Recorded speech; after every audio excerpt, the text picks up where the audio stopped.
Olá pessoal, então hoje vamos dar prosseguimento ao nosso curso Pensamento Decolonial, nossa quarta aula hoje, né? Então eu queria lembrar quem não assistiu as outras e puder dar uma olhada, uma escutada, vai ser bom porque aí há uma sequência e hoje nós vamos continuar com o texto do Maldonado Torres que a gente já vinha discutindo na aula anterior. Hoje eu vou apresentar um pouco a questão de como surge a colonialidade do poder, situar ela historicamente no debate em Valladolid, no século XVI, num debate que houve sobre a questão da guerra justa. Depois vamos falar um pouco sobre o ego conquiro, o ego conquistador, que surge a partir dessa política que o Carlos V implementa, o imperador que domina, que sai como vencedor no final das contas desse debate. Na verdade é uma política colonial, uma política imperialista, né? Como o Walter Mignolo cria esse conceito da diferença colonial e da diferença imperial, e como isso vai desaguar no ego cogito do Descartes e nesse edifício da colonialidade que agora nós estamos vendo desmoronar. Então é muito importante a gente estar consciente de como ele foi montado para a gente poder contribuir para esse desmoronamento, né? Como a Catherine Welsh fala, ela fala das rachaduras, né? Como a gente pode abrir brechas nesse sistema. Então, vamos lá, vamos começar falando hoje sobre a origem da colonialidade do poder. Se você gosta desses temas e está interessado no curso e quiser já deixar o seu like, a gente agradece. Então, o Quijano ele localiza o início dessa colonialidade do poder nas discussões acerca dos povos indígenas, né? Esse debate acerca da questão dos indígenas terem ou não alma.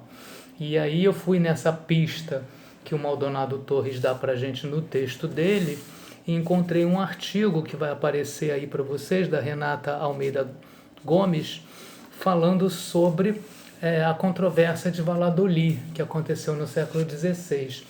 Antes de entrar na controvérsia, né, eu queria só dizer que havia um debate no século XVI, desde o início, né, das grandes navegações, das descobertas, entre aspas, né, na verdade das invasões espanholas aos impérios pré-colombianos, né, aos astecas, aos reinos Maia e Inca. Havia um debate sobre se essa colonização, essa conquista espanhola era legítima ou não, né? As cabeças pensantes na Europa questionavam essa legitimidade, apesar do Papa Alexandre VI ter dado uma bula, né, a bula papal, que para os reis católicos, né, Fernão de Aragão e Isabel de Castela, e tinha dado a eles o direito de colonizar, né, essas terras recém-descobertas. Mas mesmo depois disso, né, os pensadores mais céticos continuavam questionando essa conquista espanhola, né? Alguns perguntavam se os índios eram seres humanos, outros perguntavam que se seriam uma espécie inferior que precisava ser tutelada, né, por povos civilizados. Aliás, esse vai ser o ponto de vista do Sepúlveda, um historiador da corte em Madrid, né? Então isso foi gerando uma controvérsia, né, entre missionários de um lado, principalmente dominicanos, e os conquistadores e colonizadores. Essa controvérsia chegou ao ponto de forçar mesmo o imperador Carlos V, o Habsburgo, que dominava a Espanha e a Áustria, aquela região do centro da Europa, ele convocou vários teólogos numa junta em Valladolid, na cidade espanhola, onde debateram a própria problemática da política espanhola iniciada por seus antecessores, né, os reis católicos.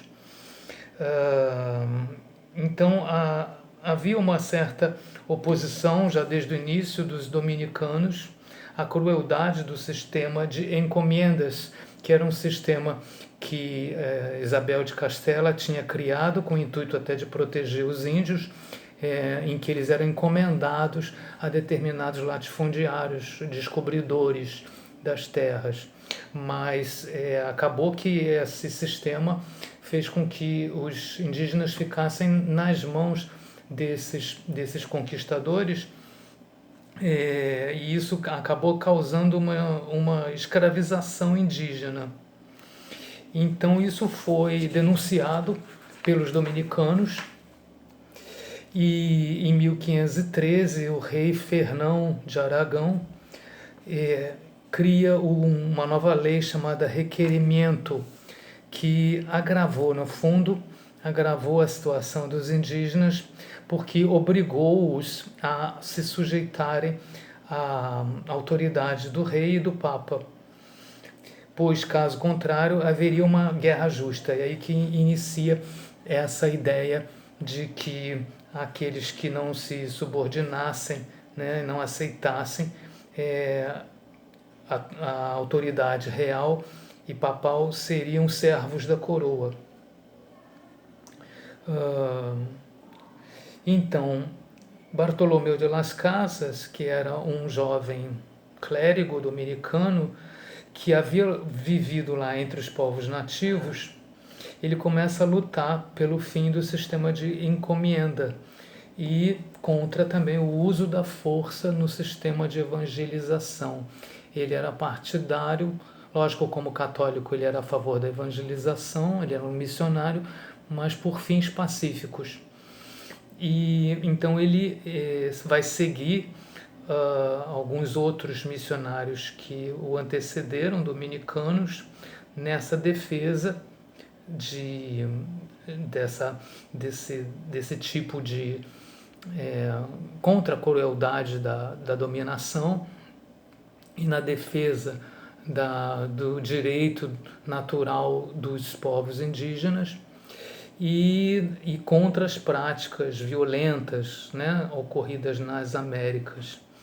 Então ele foi um seguidor do Frei Montesinos e eles questionam então essas práticas violentas, como eu já disse, e vão se chocar com os interesses do próprio sistema colonial, né, que era defendido por Juan de Sepúlveda, esse historiador que se baseia no pensamento aristotélico sobre guerras, sobre a necessidade de dominação dos povos bárbaros,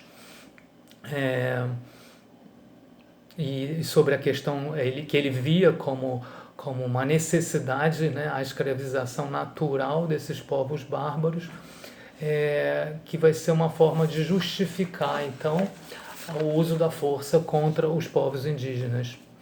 E é uma argumentação, assim, quem quiser depois ler o texto que eu citei, da Renata Gomes, é bem interessante, né, porque ela reproduz os argumentos do Sepúlveda, que são impressionantes, quando ele mostra esse conceito dos bárbaros, né, que ele retira lá do passado, da Grécia antiga, e que tem a ver com a escravidão no mundo antigo.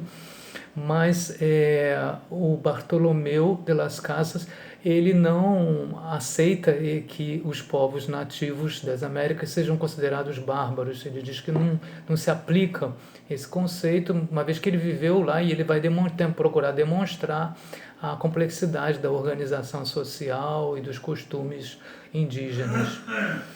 Então, o Bartolomé de las Casas consegue inclusive proibir em toda a Europa a publicação da obra do Sepúlveda. e esse debate entre eles, né, a situação vai se acirrando, os conflitos, e o debate ocorre então em Valladolid, o primeiro deles em 1550, e depois em 51, e a gente pode observar uma tentativa do imperador de pôr fim à posição dos missionários contra os conquistadores.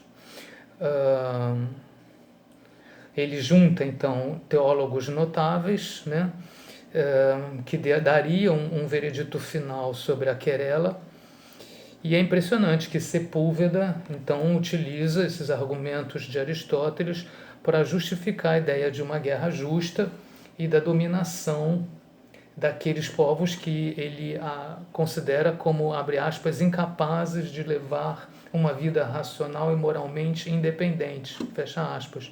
Sendo